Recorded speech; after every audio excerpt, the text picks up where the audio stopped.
أعوذ بالله من الشيطان الرجيم بسم الله الرحمن الرحيم إن الذين يؤذون الله ورسوله لعنهم الله في الدنيا والآخرة وأعد لهم عذابا مهينا۔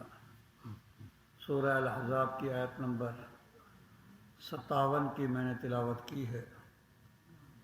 اس سے پچھلی آیات میں اللہ تبارک و تعالی نے نبی کریم صلی اللہ علیہ وسلم کی توقیر اور ان کی عزت اور ان کی تعظیم کرنے کا، اکرام کرنے کا حکم فرمایا، اور پھر نبی کریم صلی اللہ علیہ وسلم پر درود و سلام بھیجنے کا حکم فرمایا۔ اور اس آیت مبارکہ میں نے جو ابھی تلاوت کی ہے، اللہ تبارک و تعالی امت مسلمہ کو اور لوگوں کو حکم دے رہے ہیں کہ نبی علیہ الصلوۃ والسلام کو کسی قسم کی بھی ایذا اور تکلیف نہ پہنچاؤ۔ فرماتے ہیں ان الذین یؤذون اللہ ورسولہ، بے شک وہ لوگ جو اللہ اور اس کے رسول کو ایذا دیتے ہیں، تکلیف دیتے ہیں کسی بھی شکل میں، لعنہم اللہ فی الدنیا والآخرہ، ان پر دنیا میں بھی اللہ کی لعنت ہے اور آخرت میں بھی اللہ کی لعنت ہوگی۔ لعنت کا معنی اللہ کی پھٹکار ہے، لعنت کا معنی اللہ کی رحمت سے دوری ہے، اللہ ان کو اپنی رحمت سے دور کر دیتے ہیں۔ وَأَعَدَّ لَهُمْ عَذَابًا مُهِينًا، اور اللہ نے ایسے لوگوں کے لیے ذلیل کر دینے والا عذاب تیار کر رکھا ہے۔ اللہ اور اس کے رسول کو تکلیف دینا بہت بڑا گناہ ہے، اور مختلف قسم کے سب سے زیادہ پھٹکار اور لعنت تو کفار پر ہوتی ہے، اور کچھ معصیتیں ایسے بھی ہیں، ایسے گناہ بھی ہیں جن کے لیے قرآن مجید کے اندر، احادیث نبویہ کے اندر جن پر لعنت کی دھمکی ہے، لعنت کا ذکر ہے، ایسے گناہ بھی ہیں۔ اور ہر ایسا کام کرنا جس سے مخلوق کو تکلیف ہو، اس کو اللہ کو ایذا دینے سے تعبیر کیا ہے۔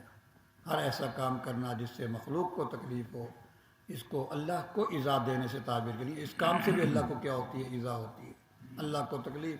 صاف ظاہر ہے کہ ایک حدیث کے اندر حضور علیہ السلام ارشاد فرماتے ہیں الخلق عیال اللہ، ساری مخلوق اللہ کا کنبہ ہے۔ فَأَحَبُّ الْخَلْقِ إِلَى اللَّهِ مَنْ أَحْسَنَ إِلَىٰ عِيَالِهِ، ساری کائنات میں سب سے زیادہ محبوب اللہ کو وہ ہستی، وہ شخص ہے جو اللہ کی مخلوق کے ساتھ اچھا سلوک کرے۔ جو میرے کنبے کے ساتھ اچھا سلوک کرے گا مجھے پسند ہوگا، جو میرے کنبے کو، میری آل اولاد کو تکلیف دے گا وہ مجھے مبغوض ہوگا۔ تو اللہ کی مخلوق کے ساتھ محبت کرنا، اچھا سلوک کرنا، یہ اللہ کا وہ محبوب ہو جاتا ہے، اور اللہ کی مخلوق کو تکلیف دینا، اس سے اللہ کو تکلیف ہوتی ہے۔ تکلیف ہونے کا مطلب یہ نہیں ہے کہ جس طرح ہمیں تکلیف ہوتی ہے، اس کو ہم کہتے ہیں ہماری اصطلاح میں تأثر اور انفعال، کسی سے اثر لینا۔ اللہ کسی سے متاثر نہیں ہوتے، ٹھیک ہے نا؟ جس طرح ہمیں کوئی اچانک پریشانی ہو، ہمارا رنگ بدل جاتا ہے، ہمارے دکھ ہوتا ہے، ہمیں تکلیف ہوتی ہے، اس طرح کا نہیں۔ اللہ ناراض ہوتے ہیں۔ تکلیف ہونے کا مطلب یہ ہے کہ اللہ ناراض ہوتے ہیں، اس کام کو اللہ پسند نہیں کرتے، اللہ اس پر لعنت کرتے ہیں۔ مختلف معصیتیں قرآن و حدیث کے اندر آتی ہیں جس پر جس کو اللہ کو اور رسول صلی اللہ علیہ وسلم کو ایذا دینے سے تعبیر کیا گیا ہے۔ ایک حدیث میں آتا ہے، حضرت ابو ہریرہ رضی اللہ تعالیٰ عنہ راوی ہیں، بخاری شریف کی حدیث ہے، حضور علیہ الصلوۃ والسلام نے ارشاد فرمایا کہ ابن آدم نے، اللہ فرماتے ہیں بلکہ حدیث قدسی ہے، کہ ابن آدم نے مجھے تکلیف دی اس طور پر کہ اس نے زمانے کو برا بھلا کہا۔ جس ہم کہتے ہیں نا آج کل زمانہ برا ہے، زمانے کو گالی دیتے ہیں، زمانے کو برا، حالانکہ انا الدہر، حدیث میں آتا ہے، وہ ابو داؤد شریف کی حدیث ہے، لا تسبوا الدہر فإن الدہر هو اللہ، زمانے کو گالی نہ دو، زمانہ تو اللہ ہے۔ مطلب یہ کہ زمانے کو بھی تو اللہ نے پیدا کیا ہے، زمانے کو بھی تو اللہ نے پیدا کیا ہے۔ تو بہر ابن آدم نے مجھے تکلیف دی اس طرح پر کہ اس نے زمانے کو برا بھلا کہا، حالانکہ میں ہی زمانہ ہوں، یعنی زمانے کو بھی میں نے پیدا کیا ہے، یہ سارے میرے قبضے قدرت کے اندر ہے، جتنے بھی تصرفات اس کائنات کے اندر ہو رہے ہیں، میں ہی رات اور دن کو پلٹتا ہوں، یعنی سب کچھ میرے قبضے قدرت، جو کچھ ہو رہا ہے میں ہی کر رہا ہوں۔ تو زمانے کو برا بھلا کہنا یہ اللہ کو تکلیف دینا ہے۔ اور ایک حدیث کے اندر حضرت ابو موسیٰ اشعری رضی اللہ تعالیٰ عنہ روایت فرماتے ہیں، حضور علیہ الصلوۃ والسلام نے ارشاد فرمایا، بلکہ اللہ کے کسی تکلیف دینے والی چیز پر سب سے زیادہ صبر کرنے والی ہستی اللہ ہے۔ سب سے زیادہ صبر، کوئی بھی ایسا نہیں ہے جو اللہ سے زیادہ صبر کرنے والا ہو کسی تکلیف دینے والی بات پر۔ سب سے زیادہ صبر کرنے والے اللہ ہیں۔ اس طرح کے اللہ کی مخلوق کو اللہ کی اولاد بنا دیا، اللہ کی مخلوق کو اللہ کی اولاد بنا دیا، اولاد تجویز کر دی کہ اللہ کی اولاد ہوتی ہے۔ اولاد ہونا یاد رکھیں بہت بڑا عیب ہے، بہت بڑا عیب ہے۔ اولاد کی خواہش اس کو ہوتی ہے جو یہ سمجھتا ہے کہ میں نے بوڑھا ہو جانا ہے، میں نے کمزور ہو جانا ہے، مجھے خدمت کی ضرورت پڑے گی، اور یہ کمزور ہونا، خدمت کی ضرورت ہونا، یہ تو عیب ہے، یہ کمال تھوڑا ہے۔ اسی طرح میں نے مر جانا ہے تو پیچھے میرا کوئی جانشین ہونا چاہیے، تو اولاد ہونا یہ تو عیب ہے۔ اتنا بڑا عیب اللہ پر لگا دیا، پھر اللہ کی مخلوق کو اللہ کی اولاد بنا دی۔ ایک بزرگ فرما رہے کہ ایسا ہے جیسے کوئی کہے یہ کتیا کا بچہ جو ہے یہ تیرا بیٹا ہے، اتنی بڑی گالی ہے۔ ہاں، ایسی بڑی گالی ہے۔ بلکہ ایک حدیث کے اندر، حدیث قدسی ہے، اللہ فرماتے ہیں کہ سب سے بڑی گالی مخلوق انسان نے مجھے دی ہے، سب سے بڑی گالی ابن آدم نے مجھے دی ہے۔ تو حضور فرماتے ہیں اللہ سے بڑھ کر کوئی صبر کرنے والا نہیں ہے۔ لیکن پھر بھی اللہ کے شان کریمی دیکھو، اللہ پھر بھی عافیت اور رزق دیتا ہے۔ اللہ پھر بھی، اللہ کی نافرمانی بھی ہو رہی ہے، اللہ پھر بھی، کیونکہ رحمتی وسعت کل شیء، قرآن پاک میں ہے میری رحمت نے ہر چیز کو گھیرا ہوا ہے۔ رحمتی سبقت غضبی، حدیث قدسی ہے کہ میری رحمت میرے غصے پر غالب ہے، آگے بڑھی ہوئی ہے۔ غصہ پہلے رحمت آ جاتی ہے، غصہ پیچھے رہ جاتا ہے۔ تو اس لیے رحمت کے تقاضے پورے ہونے شروع ہوتے ہیں اور غصے کے تقاضے پیچھے رہ جاتے ہیں۔ اگر اللہ پکڑ کرنے پر آ جائیں تو یہ کائنات ایک لمحے کے لیے باقی رکھے جانے کے قابل نہیں۔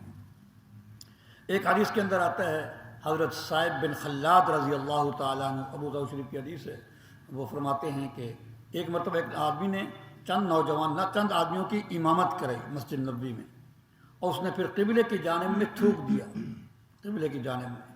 ابھی چونکہ نئی وہ تعلیم آ رہی تھی، نئی ہدایات آ رہی تھی، تو ابھی کوئی ایسی حدیثوں کو لے کر صحابہ پر بھونکنا شروع کر دے، اس کو پتہ نہیں، ابھی تو نئے احکام آ رہے تھے، نئی تعلیم آ رہی تھی، تو احکام کا پتہ نہیں تھا۔ حضور علیہ السلام نے ارشاد فرمایا ان ساتھیوں کو نماز سے فارغ ہونے کے بعد، آئندہ اس کو امام نہ بنانا۔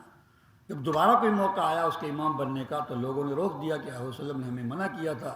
تو وہ آدمی حضور صلی اللہ علیہ وسلم کی خدمت میں حاضر ہوا اور پوچھا کہ واقعی آپ نے روکا ہے کہ اس کو امام نہ بنانا؟ حضور علیہ السلام نے کہ ہاں، اس لیے کہ تو نے تھوک کر جو ہے اللہ اس کے رسول کو تکلیف پہنچائی ہے، اللہ اس کے رسول کو تکلیف پہنچائی ہے مسجد میں قبلے کی جانب تھوک کر۔ تو اس طرح کے بعض اعمال جس سے اللہ اس کے رسول کو تکلیف ہوتی ہے۔ اور ایک مطلب یہ بھی لکھا ہے کہ اللہ کو تکلیف دینا، اس سے مراد یہ ہے کہ رسول صلی اللہ علیہ وسلم کو تکلیف دی ہے۔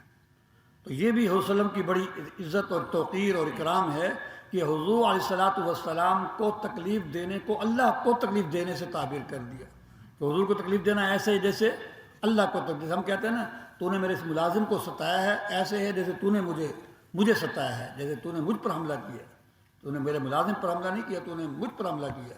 اس طرح ہم یہ کہتے ہیں کہ اس کی ملازم کی توقیر اور اکرام اور عزت مقصود ہوتی ہے کہ میرا ملازم ہے، تو نے اس کو تکلیف دے کر گویا کہ تو نے مجھ پر حملہ کیا ہے، مجھے تکلیف دی ہے۔ تو رسول اللہ صلی اللہ علیہ وسلم کو تکلیف دینا یہ ایسے ہی جیسے اللہ کو تکلیف دینا، اور اس کی بھی تائید ہوتی ہے۔ ایک حدیث میں آتا ہے، حضرت عبداللہ بن مغفل رضی اللہ تعالیٰ عنہ ارشاد فرماتے ہیں، حضور علیہ السلام نے ارشاد فرمایا، آپ یہ حدیث خطبے کے اندر سنتے بھی رہتے ہیں، اللہ اللہ فی اصحابی لا تتخذوہم من بعدی غرضا، اللہ سے ڈرو، میرے صحابہ کو تنقید کا نشانہ نہ بناؤ۔ آج کل تو لوگ بہت بول دیتے ہیں، اہل سنی لوگ بھی بول دیتے ہیں کہ مسئلہ آ جائے درمیان میں تو وہ کون ہوتا ہے، صحابی کون ہوتا ہے، ٹھیک ہے نا۔ میں کہ میرے صحابہ کو تنقید کا نشانہ نہ بنانا، کیونکہ صحابی کا عمل، حضور اسماعیل کے خلیفہ راشد کا عمل خود میری سنت ہے، علیکم بسنتی و سنت الخلفاء الراشدین، میری سنت کو اور خلفاء راشدین کی سنت کو لازم پکڑو۔ فرمایا کہ میری امت کے بھی 73 فرقے ہوں گے، ان میں سے ایک ناجی ہوگا اور 72 گمراہ فرقے ہوں گے۔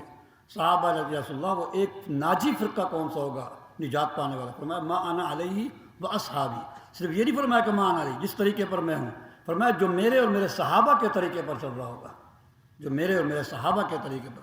صحابہ کا طریقہ بعینی سنت ہوتا ہے، کیونکہ ہمیں اگر 14ویں 15ویں صدی میں کسی مسئلے پر اختلاف ہوتا ہے کہ یہ سنت ہے یا نہیں ہے، ہم تو کچھ بھی نہیں، ہم کس بات کی مولی ہیں؟ صحابہ کرام جن کے تقدس کا اور جن کی نیکی اور تقوی کا قرآن مجید کے اندر جا بجا اللہ پاک نے ان کا تقدس بیان کیا، حدیث کے اندر ان کا تقدس بیان کیا گیا ہے، وہ کیسے ایک سنت کو چھوڑ سکتے ہیں؟